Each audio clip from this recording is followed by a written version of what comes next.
تازه خبر او د ولسمشر غني زبردست بیان وای پاکستان بیا افغانستان کې د حکومت بدلون ته سترګې سرې کړي خو دا ناروا هیڅ افغان ته د منلو نه ده. جزئیات هم دلته وګورئ او چینل هم سبسکرایب کړئ.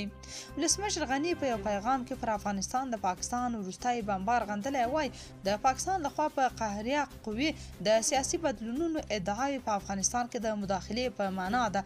ولسمشر غني زیاته کړې موږ د خپل هیواد په راتلونکي برخلیک او د حکومت بدلون کې د نورو هر ډول مستقیم او غیر مستقیم رول لاسوهنه او ناروا بولو.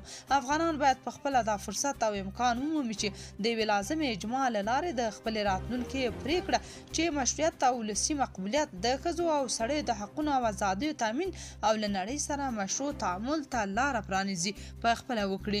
همدارنګه ولسمشر زیاته کړې نور باید وپوهیږي چې افغانان که په نورو خبرو کې اختلاف لري دلته یې نظرونه اتفاق ته نږدې سره ورته دي او همدا افغانان له غیر افغانانو بیلوي.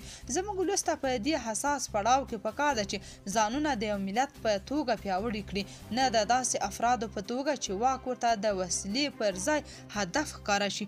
زموږ ټوله هڅه باید اوس دا وي چې په هیڅ پلمه د افغان په لاس د افغان وژنې او وینې تویېدلې ته بیا لار جوړه نه شي.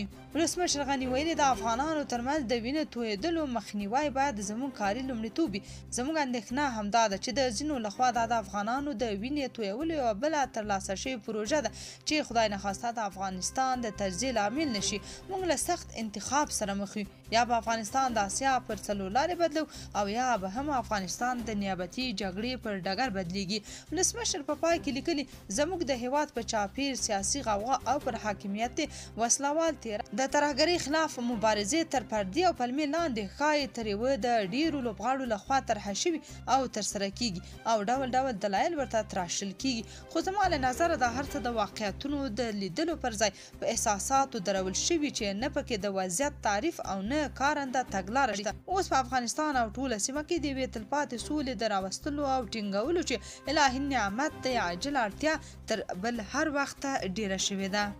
تاسو په دې اړه څه نظر لرئ؟ کومنټ کې شریک او چینل هم سبسکرایب کړئ.